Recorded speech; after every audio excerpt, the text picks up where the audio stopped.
Fala galera, bem-vindos a mais um vídeo no STF.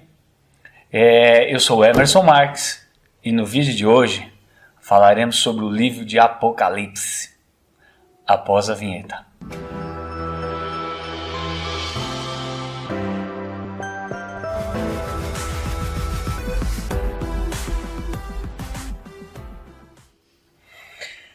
Bem, pastores, pastor André, pastor Vitor, pastor Guilherme, temos um assunto polêmico para nós tratarmos o livro de Apocalipse.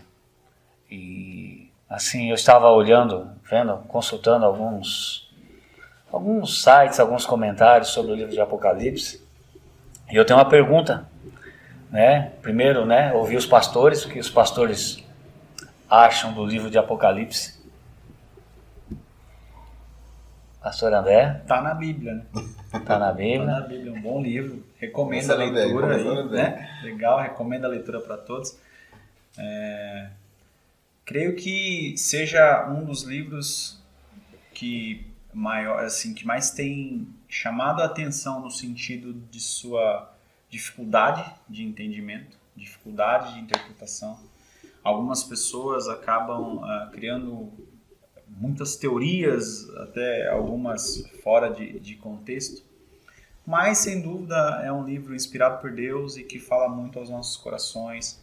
É um livro que é teologia boa, né, bem aplicado, diz respeito às coisas do fim e sinceramente creio que todo cristão deva ser apaixonado também por esse livro, deveria se debruçar sobre ele e aprender com certeza coisas que Deus revelou ali a João, na ilha de Patmos, e que fala até hoje para nós e fala de coisas que ainda vão acontecer na Terra. Pastor Vitor? Eu concordo. Eu faço inclusive um alerta. Se você é novo convertido, não comece lendo Apocalipse. Verdade. Eu conheci pessoas que quiseram ler a Bíblia e começaram por Apocalipse. A Bíblia não é mangá, para você começar do último livro. Você começou ao contrário. Você começa, né, enfim, preferencialmente pelos evangelhos, você que é novo convertido. Mas nós temos algumas visões acerca do livro de Apocalipse, né? Formas de interpretar o livro. Entre elas, a visão preterista, que fala sobre o passado, a visão futurista, que o livro todo diz literalmente sobre o futuro que vai acontecer, alegórica, idealista, que é uma visão mais humanista ali, e a histórica, historicista, que, enfim, tomam cuidado de ir lá para o período histórico, as datas, os nomes, e fazer as aplicações, os paralelos. É, de fato, um livro desafiador, mas temos um paralelo muito interessante, porque precisamos enxergar a Bíblia como um todo, o cânon sagrado como um todo. E no plano de Deus, então nós temos criação, queda, redenção e consumação. Boa parte da consumação foi apontada por Cristo, mas nós vemos em Apocalipse. Tá? Então, assim, faz parte de um pacote, faz parte de um todo. E os dois primeiros capítulos da Bíblia, Gênesis 1 e 2, e os dois últimos capítulos de Apocalipse, 21 e 22, não contém pecado. Então, tem toda uma ligação e uma lógica na Bíblia Sagrada que foi escrita ao longo de anos por 40 autores, sabe? Então é muito interessante pararmos para estudar e recebermos de fato essas revelações. Como o pastor bem falou, é um livro desafiador, né? Quando a gente olha para o livro, a gente vê algumas figuras de linguagem que o autor João explanou à igreja da época, né, do primeiro século, e isso nos traz o seguinte desafio: entender o que estava na mente do autor para poder entender o sentido daquela escrita, para então a gente conseguir decifrar aquelas figuras de linguagem que ele utilizou para poder entendermos o sentido do texto. Nem tudo que a gente olha para o livro de Apocalipse nós podemos entender de forma literal. Né? Então precisa sim de um estudo aprofundado, uma exegese, uma hermenêutica, né? Ou seja, extrair informações do texto para conseguirmos então fazer o trabalho de interpretar o texto e conseguir entender a finalidade do texto. Como o pastor bem colocou, boa parte da consumação, que é o quarto pilar destacado pelo pastor, está lá no livro de Apocalipse. Então a gente precisa olhar com olhos exegetas para a gente conseguir extrair informações e interpretar, porque senão a gente cai no erro de interpretar tudo de forma literal e aí não vamos chegar a lugar nenhum, senão ao lugar do erro. Então a gente precisa também tomar esse cuidado. Por isso a orientação do pastor é bem proveitosa no sentido de você que é novo convertido não começar pelo livro de Apocalipse, né? Porque a palavra Apocalipse chama atenção. Muita gente olha, né, tá ali fascinado, né, aquele primeiro amor, primeiro contato com o evangelho, com a graça, com o Senhor, com a igreja. E fica fascinado pelo livro de Apocalipse porque ele chama atenção. É um livro que nos faz apaixonar pelas escrituras, porque quanto mais você estuda, mais você se aprofunda no texto como uma raiz que penetra o solo, né? Uma raiz de uma planta, de uma árvore que penetra o solo, mais você vai se aprofundando até crescer em conhecimento na palavra do Senhor. E o livro de Apocalipse traz esse desafio a todo aquele que lê. E é muito proveitoso para que nós cheguemos então ao conhecimento do Senhor e possamos então entender o plano do Senhor para nós que somos seu povo, para nós que fazemos parte do corpo de Cristo, que é a igreja do Senhor. Eu tenho uma pergunta para vocês aqui. O livro de Apocalipse, pouco ou quase nada é utilizado em sermões. Por quê? Quando a gente vai na igreja, às vezes visita alguma igreja. Dificilmente eu visitei uma igreja que eu cheguei lá tinha uma pregação sobre o Apocalipse. Por que vocês acham que... E eu conversando com outros irmãos e consultando outros ambientes, até virtuais, acerca do livro de Apocalipse, a gente pode notar ali que as pessoas ou não entendem, ou têm dificuldade de entender, e alguns até expõem a dificuldade de pregar o Apocalipse. O que vocês acham? Olha, particularmente, né, tomando assim a iniciativa dessa pergunta, mas particularmente nós estudamos recentemente o livro de Apocalipse na nossa escola dominical. Realmente é um livro desafiador, porque, como dito, não podemos interpretá-lo de forma literal. Então, dá-se o trabalho do autor, do professor, né, que estará lecionando o livro, um trabalho mais específico, né, mais aprofundado, mais minucioso, para poder explicar o texto. Porque qual é o papel do pastor? O papel do pastor é ler o texto, explicar o texto e aplicar o texto, não podendo sair do texto. Né? Então esse é o papel do pastor. Se o pastor não faz isso, ele não alimenta o povo de Deus com a palavra. E Apocalipse, como dito pelo pastor, faz parte do cânon, faz parte das Sagradas Escrituras. Então precisamos alimentar o povo de Deus com também o livro do Apocalipse, porque é um pacote, como o pastor bem colocou. Né? Então, assim, acredito que muitos pastores ou professores não tocam muito no assunto pela dificuldade que eles têm de conseguir entender, porque demanda tempo, demanda um estudo minucioso para você aplicar. Mas fazendo uma exposição do livro, capítulo a capítulo, pegando os comentários de bons teólogos que foram instrumentos de Deus para nos proporcionar uma boa interpretação do livro, a gente consegue explicar ele, explanar ele para a igreja tranquilamente. Eu diria, em termos práticos, que, aproveitando inclusive o gancho do pastor Guilherme, uma igreja que de repente é nova e que não ensina de fato a palavra, dificilmente vai tocar no livro de Apocalipse, por toda essa dificuldade de conhecer o texto.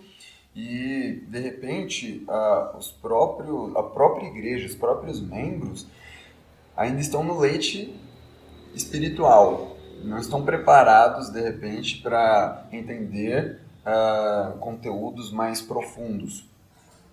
Sem falar, é claro, que o pastor já trouxe. Partindo do princípio que o pastor já saiba. Porque se nem o pastor souber, aí... É delicado. Seguindo a ideia que o pastor Guilherme trouxe, de que o pastor ele tem que ensinar, né? Um dos deveres do pastor é ensinar, mas também é um dos deveres do pastor sentir a igreja, né? Precisa entender também em que momento que a igreja está, quais são as dificuldades da igreja. Às vezes, as dificuldades que a igreja tem não vão estar necessariamente relacionadas ao livro de Apocalipse. Você não vai conseguir ajudar esse irmão a crescer na fé expondo Apocalipse. E aí está a direção do Espírito, né, pastor? Exato. Porque aí quando o pastor é um homem de Deus, direcionado por Deus, pelo Espírito que habita nele, o Espírito de Deus, ele sente então a direção do Espírito segundo a necessidade da igreja. E Deus que sabe e sonda os corações, vai saber então qual a necessidade da igreja para aquele momento. E aí vai direcionar o pastor, né, como o pastor bem colocou, para suprir a necessidade. A gente vai partir do princípio que todo pastor que não prega Apocalipse tem medo de Apocalipse, Uhum. ou é porque não conhece, É, e às vezes não, perfeito. às vezes é porque realmente é uma pregação que ela não está... eu creio assim, quanto mais próximo do fim tiver, mais em voga esse assunto vai estar, mais vai despertar o interesse. Mas existem muitas vezes dentro das igrejas assuntos que são mais urgentes, né? Então, como o pastor Vitor falou, a questão do leite espiritual aí, quer dizer, os neófitos, ou se é uma igreja muito jovem, ou qualquer razão que você tenha um público, você tenha irmãos ali que ainda estão sendo trabalhados nas questões, não só práticas da fé, mas nas questões básicas da fé, fica difícil o pastor largar tudo e pregar Apocalipse. Eu penso que, como estratégia da igreja, deva ter, em algum momento, ela tem que passar por Apocalipse. Não sei se é o assunto mais urgente, vamos dizer assim, em escala de prioridade, né? Às vezes você vai lidar com irmãos que, às vezes você olha e acha que ele sabe o óbvio, né? Mas não, às vezes você tem que tratar, muitas vezes, precisa ser ensinado. Isso precisa ser dito. A doutrina da salvação mesmo, né? Como é que o homem é salvo? Eu creio que, muitas vezes, dependendo da região que você está, nível de instrução da pessoa muitas vezes, e aí tem uma dificuldade de entendimento. A gente tem uma cultura católica muito enraizada, especialmente nos mais antigos. Por mais que isso tenha mudado, na verdade o que mudou não foi necessariamente do catolicismo para um evangelho necessariamente forte, fundado nas escrituras de uma maneira assim. Ainda aquele evangelho que é mais soft, né? Ele não vai tão fundo, ele fica muito no raso. Penso que o evangelho brasileiro ainda é um evangelho que fica muito no raso. Então, às vezes, você vai tratar questões com crentes, com irmãos, e eles ainda, você percebe que eles carecem ainda de esclarecer as questões mais básicas. Aí você vai explicar para ele, no Apocalipse, o dragão que sai do mar. Fica complicado de você trazer, olha, isso é uma alegoria, é isso, você acaba atrapalhando o irmão. Eu penso que tem coisa que você precisa simplificar de uma certa forma para você não chocar o irmão, não escandalizar o irmão, não fazer o irmão ficar com medo de sair na rua, porque, e aí talvez até uma coisa para jogar na discussão, o Apocalipse é o livro mais discutido também fora da igreja. Você tem filmes sobre o Apocalipse, dentro de uma visão escatológica específica, mas você tem filmes que falam, né, sobre o Apocalipse. O Apocalipse, tem pessoas que têm medo do Apocalipse, medo de ler o Apocalipse. Eu não sei se os irmãos já ouviram, mas eu já ouvi, não de uma nem de duas, mas de várias pessoas, vou ler Apocalipse. Sabe aquele espírito de preciso me preparar espiritualmente porque eu vou ler Apocalipse, como se fosse enfrentar uma batalha assim de gigantes, né? Então, tem todas as questões, eu acho. É um pouquinho cultural, um pouquinho do feeling do pastor de saber o momento. Tem também os casos, eu acredito, da preguiça, né? De, tem que estudar, né? Tem que preparar um sermão, tem que não sei o quê. E talvez a nossa cultura, me lembro da gente até discutido sobre a questão de que o brasileiro, ele tem dificuldade de ler livros, né? Você lê 1 ou 2 livros, acho que a média brasileira é 2, né? Por ano. Não sei se essa média mudou, mas são 2 livros por ano. Cara, né? Você imagina se ler a Bíblia... não só na devocional, mas ler de uma maneira para aprender, para absorver, ou ler para preparar um sermão. Então você imagina os níveis aí. Creio que se a gente sair pelo Brasil afora, a gente vai encontrar de tudo, né? Vai encontrar todas essas situações que a gente tem abordado. O pastor André falou o negócio da dificuldade dos evangelhos. Eu tenho uma segunda pergunta para vocês. Dentro disso daí, da dificuldade de entender, hoje o evangelho da prosperidade está muito em alta, é ênfase. O evangelho da prosperidade, ele não tem sido a causa da não pregação do livro de Apocalipse, é melhor eu falar da prosperidade do que o Apocalipse? Será, como o pastor acabou de citar aí, por exemplo, se eu falar do Apocalipse, o pessoal vai ficar assim. Porque o Apocalipse nos remete, se a gente olhar para o livro de Apocalipse, nos remete a uma vida de santificação. Nos remete a olhar assim e falar, cara, Jesus vai voltar. Vocês não acham? O que vocês pensam? O que vocês acham disso? O Evangelho da Prosperidade, ele não tem sido o foco principal hoje? Os evangelhos light, eu não posso falar do inferno porque às vezes a igreja vai se chocar, porque eu já ouvi isso. Eu já ouvi de líderes, e de líderes de renome, de falar assim, não, se eu falar de inferno, se eu falar de santificação, redenção, a igreja não vai, a igreja fica vazia. Faz parte da mensagem bíblica, o livro de Apocalipse, a exortar o povo, né, dos seus erros, dos seus pecados, de que existe um céu, de que existe um inferno. Então, isso é Bíblia, é palavra de Deus. Então, deve ser falado, deve ser ensinado sim. Concordo que a teologia da prosperidade esteja em alta, mas não diria que o livro de Apocalipse não é pregado, não é ensinado por conta da teologia da prosperidade, tá? Lógico que a teologia da prosperidade, ela, pensando em marketing, pensando em acesso, em contagiar, alcançar maior número de pessoas, isso é inegável. Então, é bonito, vende, porque você vai conseguir, porque você vai, né, prosperar, você vai ter sucesso, sua vida vai mudar, sua vida financeira, né, vai ser conta azul, positiva e etc. E o que acontece é justamente que o Evangelho da Prosperidade, ele tem tomado o lugar não somente do livro de Apocalipse, mas de toda a Bíblia, do Evangelho da Salvação. Né? Porque Gálatas capítulo 1, verso 8, o apóstolo Paulo, orientando a igreja de Gálatas, ele diz: se nós mesmos anunciar um outro evangelho, ou um anjo que desça do céu e pregue um outro evangelho além deste que temos pregado, que seja maldito, anátema. Né? Então o evangelho da prosperidade não é o evangelho do Senhor Jesus, porque o Senhor Jesus disse: aquele que quer me seguir, tome a sua cruz e siga-me. Né? No mundo tereis aflições, mas tem de bom ânimo, eu venci o mundo. Né? Então veja que o evangelho da prosperidade não é um evangelho salvador. O evangelho que salva é o evangelho do Senhor Jesus, que contradiz diretamente o evangelho da prosperidade. Para a gente entender melhor essa situação do quadro atual da igreja, veja a seguinte ilustração. O evangelho da prosperidade entrou dentro do templo e sentou no último banco para ouvir a pregação. E no domingo seguinte ele sentou no banco da frente. E no outro domingo ele estava no primeiro banco da congregação. Quando pensa que não, o evangelho da prosperidade está em cima do púlpito pregando a sua mensagem.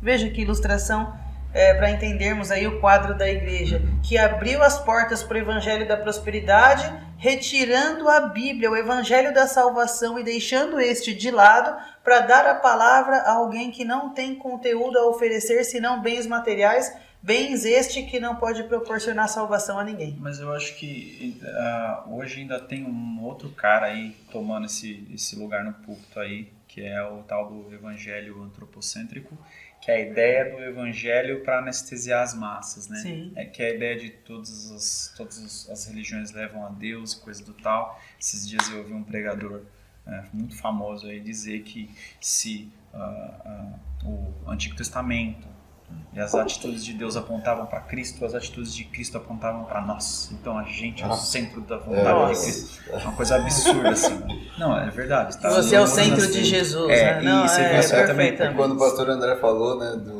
da mensagem antropocêntrica, eu falei, pronto, evangelho coaching também. Coaching. Tem os exatamente. A gente está tentando converter, mas enfim. Alimenta o ego, né, do aquele que escuta, é justamente isso. Perdão, não, tudo bem, mas porque não, mas é isso aí mesmo. Porque o que acontece? O homem, ele tem, no meu entendimento, e aqui eu estou com 2 especialistas, podem me corrigir, mas eu entendo que o homem ele tem uma busca por se sentir bem. Né? A gente não quer se sentir mal. Né? Se você olhar Paulo tinha um espinho na carne. Né? Ele ora a Deus fala, não, vai ficar com espinho na carne aí, irmão, sucesso para você, não enviado o diabo para te bofetear na cara, isso aí.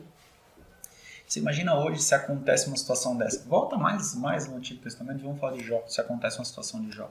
Então, nós temos gerações de crentes, no meu entendimento, gerações de crentes fracos, que querem se sentir bem. Então, não é só a concorrência mais do Evangelho da Prosperidade, a Teologia da Prosperidade. Também essa teologia coach e de antropocêntrica e de tudo vai ficar bem, invadiu os louvores, né? Você tem louvores que exalta o homem e não a Deus. Exato, né? Você tem irmãos que, como o Emerson mencionou, você começa a falar de pecado na igreja, os caras já querem subir nas cadeiras, o negócio fica feio, você tem que tomar muito cuidado.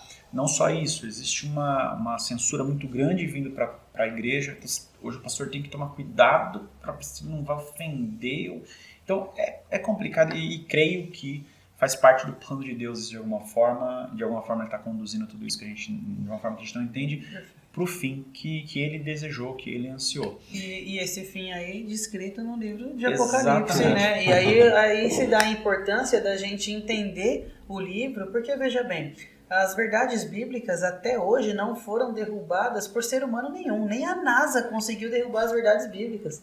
Né? Então veja, tudo que está nesse livro sagrado se cumpriu até o presente momento. E as coisas que ainda vão acontecer merecem ter o crédito de confiança pelas coisas que estão escritas e já aconteceram. Então o povo de Deus deve se dar o trabalho de estudar esse livro para entender o que irá acontecer com ele mesmo, com nós, né? Com todos nós aqui que fazemos parte do povo de Deus, segundo a revelação que o Senhor nos deu através de João, né? Através do livro de Apocalipse. Vocês comentaram sobre, aí eu já teria uma pergunta aqui, mas quero fazer um parênteses. Vocês falaram sobre as pregações seriam somente em torno do Evangelho. Nós temos alguns grupos, pseudos cristãos, que dizem que o Evangelho Cristo é só no Evangelho, porque o Apocalipse ele não entra porque entra o julgamento, né? Como vocês falaram. E a Bíblia é um todo, né? É Gênesis, Salmos, Neemias e Apocalipse, Mateus, João, Marcos, Atos. Então é um pacote, como o pastor falou, que é como um todo. Mas assim, pregar sobre o Apocalipse não é muito atrativo, não chama atenção. Será esse um dos motivos, por exemplo? Olha, eu já discordo aí que o livro do Apocalipse não chama atenção. Na verdade, eu acredito que ele chama muito atenção. Quando a gente escolhe um sermão e faz um cartaz eletrônico, um folheto eletrônico, um folder, ele joga nas redes sociais, o tema da pregação, né, eu acho que isso impacta muito aqueles que têm essa curiosidade de aprender sobre o livro. É claro que essa curiosidade... boa parte dos que desejam aprender são crentes, são pessoas que conhecem a Deus. Claro que algumas pessoas que ainda não conhecem, tocadas por Deus, desperta esse desejo, né? E aí é o agir de Deus em tocar o coração daquele que está morto no seu delito e pecado, Efésios 2:1. Então eu vejo que o livro de Apocalipse desperta sim essa curiosidade. Né? Então eu acho que ele não é um livro que deve ser deixado de lado, ou que não é digno de aceitação, ou que as pessoas não usam, ou não é frequentemente pregado. Eu acredito que ele é pregado sim, com frequência. A gente vê na internet várias pregações e várias exposições sobre o livro de Apocalipse. Nós tivemos um estudo sobre Apocalipse, isso na nossa realidade, né? Pode ser que em outra igreja, outra denominação, seja uma outra realidade. Mas pelo menos na nossa realidade é algo que faz parte do nosso cardápio, né, como palavra de Deus, porque a gente não pode deixar, né, de lado isso, porque faz parte da palavra. Como a pergunta, né, por que é pouco pregado? Eu acho que não, acho que faz parte do cardápio, no momento certo, segundo a direção do Espírito, vai ser apresentado para alimentar a igreja, né, segundo a palavra, e acho que é um livro que desperta, assim, essa curiosidade, esse anseio de saber, porque, venha comigo, todo ser humano tem uma curiosidade no seu coração de saber o futuro. Todo ser humano. Muitas pessoas aí perguntam cartomante, vai em muitas igrejas e essas profetadas de profeta daqui, que te digo daqui de lá, e esse desejo e esse almejo de querer saber as coisas que estão por vir. Sim. E aí quando você fala de Apocalipse, desperta esse desejo, essa curiosidade das pessoas que desejam saber sobre o que vai acontecer, sobre as coisas futuras, e desperta um interesse justamente por causa disso. Agora, só para fechar um parênteses aqui, eu acredito, né, como pastor Batista, acredito que a única revelação digna de confiança está somente na palavra de Deus, né? Então, o papel do pastor é mostrar o texto, ler o texto, explicar o texto e aplicar o texto. Ponto. Na minha concepção, eis que te digo, além do texto, não é digno de aceitação. Então, acho que apresentar isso para a igreja, alimentar isso à igreja, e acho que essa curiosidade da igreja é boa porque desperta um certo interesse em ouvir o sermão, aprender o sermão, fazer as anotações e se aprofundar no estudo, é muito digno e válido para que essa igreja, esses membros possam crescer na graça e no conhecimento do Senhor. Mas você acha assim, não sei trazer uma discussão, a discussão aqui. Vocês acham que também tem a ver com o estilo de pregação brasileiro? Porque a pregação expositiva é algo que eu conheci, me apaixonei, acho que todo mundo deveria, né? Acho que é legal, acho que é fantástico, na verdade. Mas a verdade é que a cultura brasileira é a pregação tópica. Acho que ninguém vai discordar aqui que a cultura brasileira, se você frequentar a maioria das igrejas, é uma pregação tópica. O cara escolhe 3, 4 pontos lá e você levar pontos para o Apocalipse é mais complicado. As cartas ali para as igrejas, beleza, mas é muito mais difícil, né? Sim. Então, tem também a questão da zona de conforto do pregador, né? Então, aí se dá o preparo dele. Acaba isso, mas acaba sendo também essa dificuldade, entre aspas, aqui, eu nem acho que seja de verdade, eu não acho que Apocalipse não é pregado, mas talvez a gente não veja tanto. E uma outra questão também, né? É um livro da Bíblia, né? Você tem todos os mais 65. Mas Então, assim, é óbvio que, tipo assim, então os caras pregam muito em quê? Pregam muito em 1 João, pregam muito em Gênesis, pregam muito em Salmos. Não. Que você vai ter uma concorrência natural, né? Imagina se você tiver só Apocalipse. Não. Então você acaba tendo outras coisas para pesar. Então eu acho que é muito mais a própria concorrência do livro, né? Essa questão da pregação tópica, eu acho que influencia também em um certo grau, mas a concorrência da Bíblia com a Bíblia, no sentido de preparar o sermão e tal, ela vai ser... Porque, bem, na verdade, Apocalipse ele trata de 1, 2 temas ali, que são mais... que você consegue... que são mais... Ele tem um foco específico, né? O resto da Bíblia não, ela vai tratar sobre todas as outras coisas, né, com relação à salvação. E quando a gente vai falar sobre o fim também, a gente olha para Mateus 24, o sermão escatológico de Jesus, Mateus 24, 25, isso daí é como diz o princípio básico da hermenêutica, né? Quando você não entende um texto muito claro, você vai para outro que fala sobre o mesmo assunto para ter uma compreensão mais ampla sobre aquilo. É o princípio básico, a Bíblia interpreta a Bíblia, né? Então você olha para Mateus 24, você olha lá para 1 Tessalonicenses 4, aí você vai olhando ali todas as cartas paulinas que apontam para o fim, depois você olha para o Apocalipse e a cereja do bolo, que vai ali no caso, né, a finalizar a revelação final das últimas coisas ali.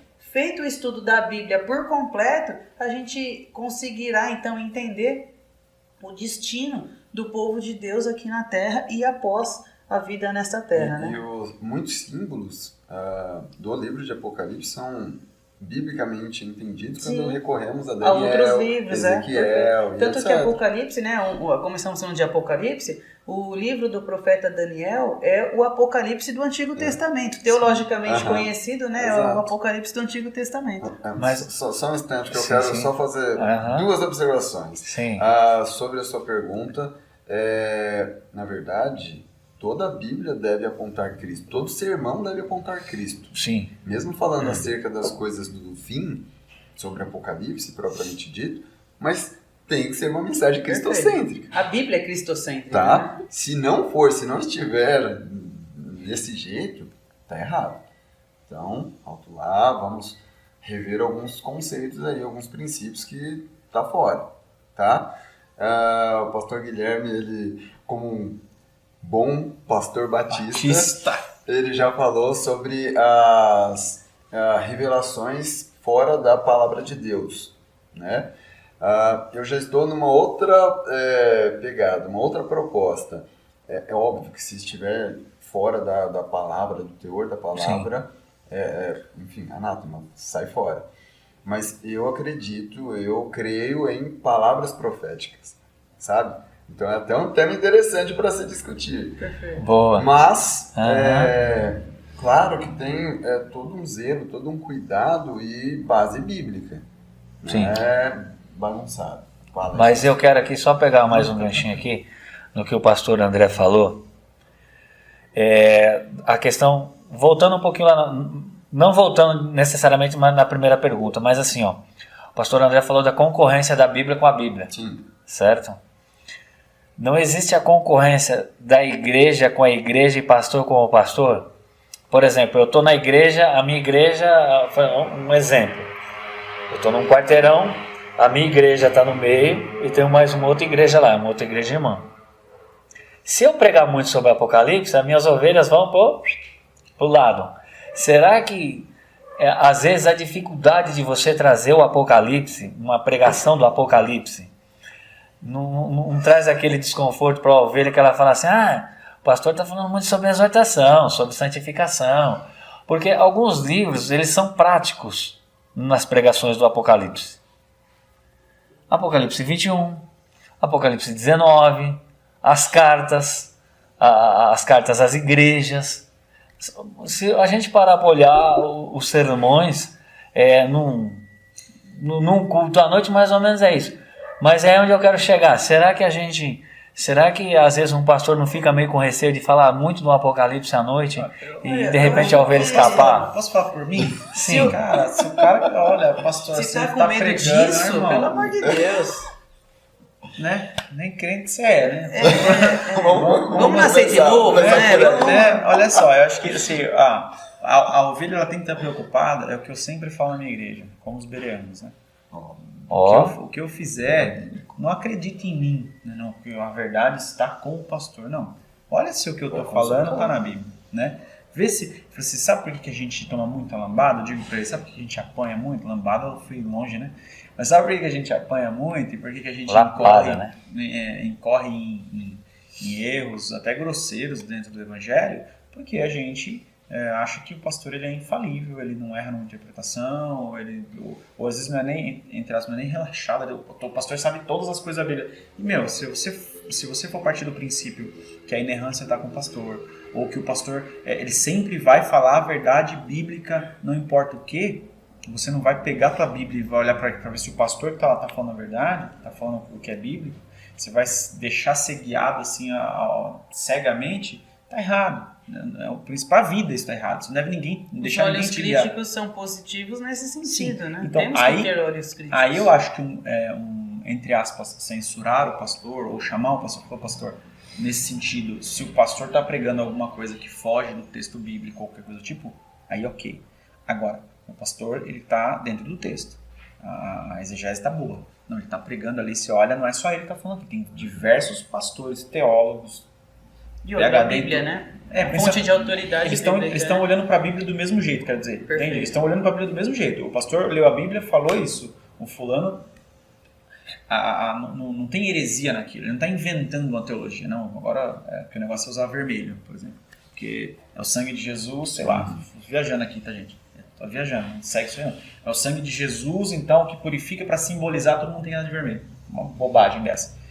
Esse pastor tem que ser censurado. Agora, o cara tá pregando Bíblia, irmão. Existe um senso. A igreja também não é burra, né? Nossa, ninguém sabe nada. A igreja sabe. Então, a igreja sair de um, vou mudar de igreja porque o pastor falou que é pecado fazer tal e tal coisa, eu não gostei. Aí, irmão, desculpa, não consigo.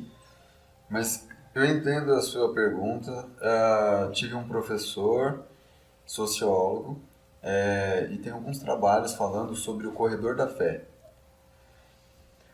fazendo menção às grandes igrejas, grandes catedrais que estão no centro de São Paulo, disputando espaço e membresia. Então eu entendo a sua pergunta. É claro que aí, pensando em manter o seu público e conquistar mais, Sim. mas aí é uma outra proposta. Não estamos pensando em Bíblia, não estamos preocupados com o cuidado, né, com a palavra de Deus, com a edificação, com o alimento espiritual.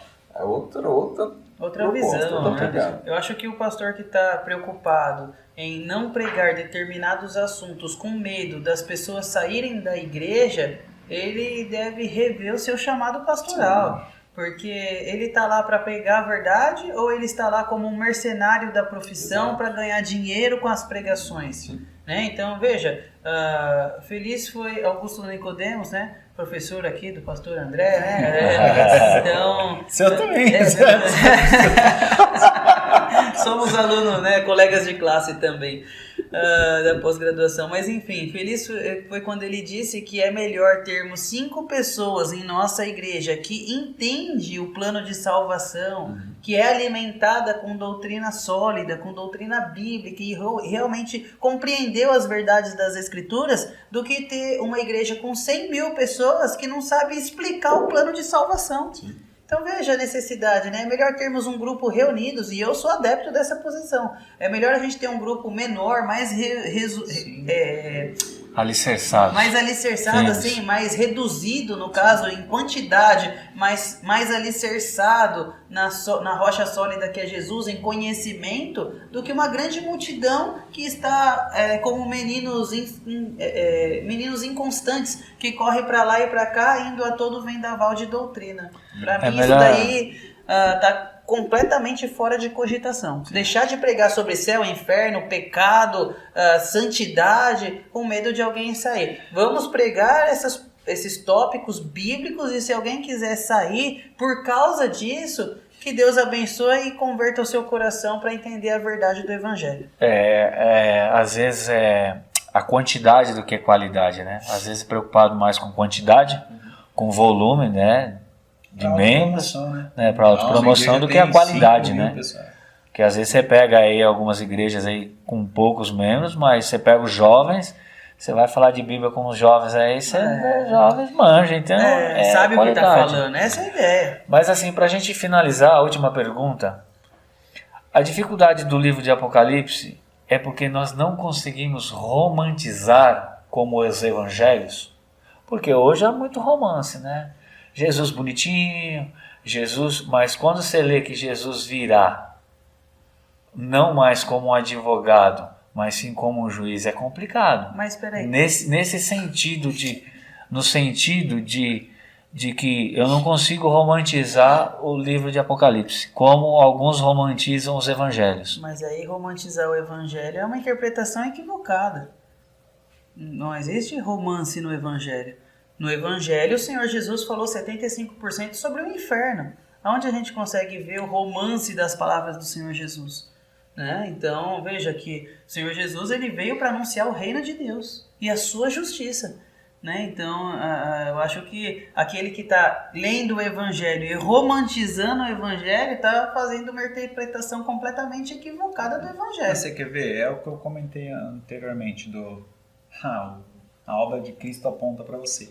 Acho que é nesse sentido que o Emerson está falando. Romantizar. E assim, a gente Jesus bonzinho, Jesus aqui... que um dia não vai julgar ninguém. Aonde eu quero chegar com vocês é o seguinte, por exemplo, nós olhamos para Jesus, sim, nós olhamos para Jesus como nosso mediador, como nosso intercessor, como bispo de nossas almas e tal.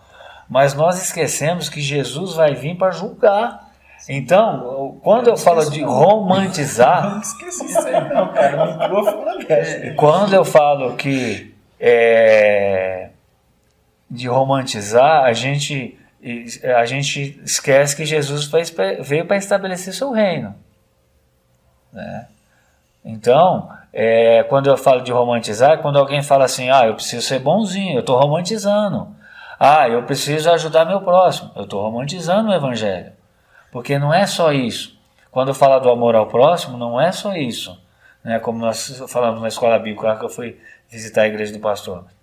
Então há muito mais uma responsabilidade do que um simples... Não, Jesus é bom, o Jesus, né, Deus fez para mim, como o pastor falou, né, nesse aspecto. Veja assim, eu vejo que o crente, ele deve ser adepto de toda a palavra de Deus, né? E a palavra de Deus não pode ser lida somente em parte. E nós não podemos olhar para Deus e falar, eu quero essa parte de Deus e essa eu quero deixar de lado. Não, nós devemos olhar para a Bíblia Sagrada, que apresenta quem é Deus e o seu plano para o seu povo como um todo, como um pacote, que o pastor falou no começo. Então veja o que o irmão Emerson falou. Eu olho para Jesus e vejo um Jesus bom. Sim, ele foi bom e gracioso demais para vir e morrer pelo meu pecado, pelo pecado de todos aqueles que foram eleitos, né? Efésios 1:13, designados à salvação eterna segundo a presciência de Deus.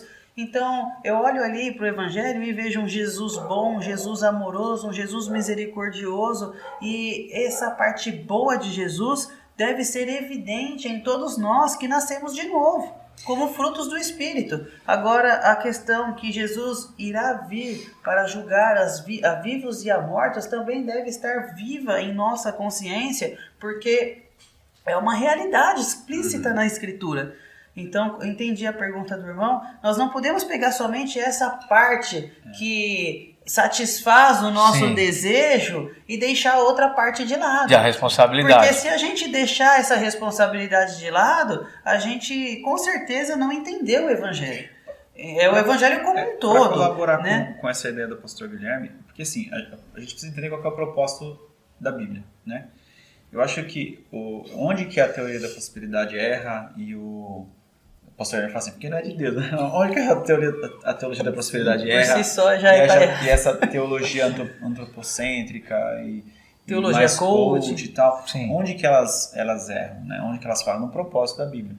A Bíblia fala que Deus é amor e Ele quer o bem, Ele quer o nosso bem? Fala. Claro. Tá errado? Não, tá certo, nesse ponto tá certo. O problema Bíblia, é pegar só isso, né? A Bíblia fala sobre dinheiro e sobre que o homem precisa abundar na terra. Também fala. Se você for pegar Provérbios, cara, Provérbios é uma aula. Você não precisa ler nenhum aula livro. de economia. Você não precisa ler nenhum livro sobre finanças. Se você ler Provérbios, cara, você vai entender que você precisa. Pode até indicar agora pro Haddad, né? Exatamente. Seria um bom livro para ele poder estar lendo. Agora, qual que é o propósito da Bíblia? A Bíblia é um livro que Deus inspirou seres humanos para escrever, para contar pra gente o plano de salvação dele, como é que a gente faz para ser salvo. Na verdade é o seguinte, a Bíblia se propõe a dizer como é que você faz para ser salvo. Então você precisa assim, trilhar esse caminho. Assim, sendo bem, aproveitando nossas aulas você não faz nada para ser salvo. É a graça de Deus. Não, sim, mas qual que é o caminho? Tá, vamos lá. Qual que é o caminho da Isso, ficou mais claro. Qual o caminho da salvação, né? Perfeito. Beleza, tem esse caminho. O que esse pessoal pega? E você pode pegar qualquer religião que minimamente olhe para a Bíblia, qualquer uma delas. Onde que eles se alicerçam, né? Eles pegam trechos da Bíblia e coisas, verdades que estão lá na Bíblia, que são verdades. O homem precisa abundar na terra. É uma verdade, não é uma mentira, isso é uma verdade. Deus é bom, é uma verdade, tá lá, Ele é amor, Ele ama a sua criação, tá lá, beleza. Só que eles pegam isso e fazem disso teologia. E fazem disso como se fosse o objetivo único central da Bíblia. E não é. Então eles deixam de lado as outras verdades que concluem, né, a palavra do Senhor. E aí você vai desbocar nisso aí de porque o Apocalipse é um livro difícil, o pessoal não quer falar, porque fala do final. A Bíblia ela é uma coisa só, apontando para uma coisa só. Entende? Então eu acho que é um erro de interpretação do sentido ou do propósito, melhor dizendo, da Bíblia. E aí você vai ter essas várias heresias que a gente vê por aí, e evangelhos de muita gente. Pastor Vitor, suas considerações finais aí, já indo para as nossas considerações. Já que falamos sobre Jesus Cristo, é extremamente importante lermos com esse olhar que foi apresentado, porque Jesus ele foi muito duro, muito mais duro do que o Antigo Testamento. Perfeito. Tá? Então, não peques mais, sabe? Se antes você fazia isso, agora é dobrado, sabe? Agora é teu olho. E uma série de conselhos, né? de prática ali que nós, como cristãos, como filhos de Deus, devemos seguir. Ele que é nosso Salvador e nosso maior exemplo, devemos segui-lo. Mas fico aqui também, deixo a sugestão de lermos a Bíblia como um todo, darmos uma atenção especial para o livro de Apocalipse. Certamente dúvidas surgirão, e aí é pertinente anotarmos, questionarmos nossas lideranças, nossos pastores. E se alguém, né, que está nos assistindo tiver alguma dúvida relacionada ao livro de Apocalipse, pode deixar nos comentários. E aí a gente juntos aqui pode estudar para a gente poder então entender ali qual a dúvida e poder explicar aí para as pessoas que têm nos acompanhado. Legal. É isso aí, pessoal. O livro de Apocalipse é um livro delicado, né? Temos muitas situações alegóricas, muitas imagens, e nós queremos agradecer mais uma vez aos pastores, a você que está nos acompanhando. Não deixe de dar aquela curtida, de compartilhar, e até um próximo vídeo, porque o conhecimento te liberta.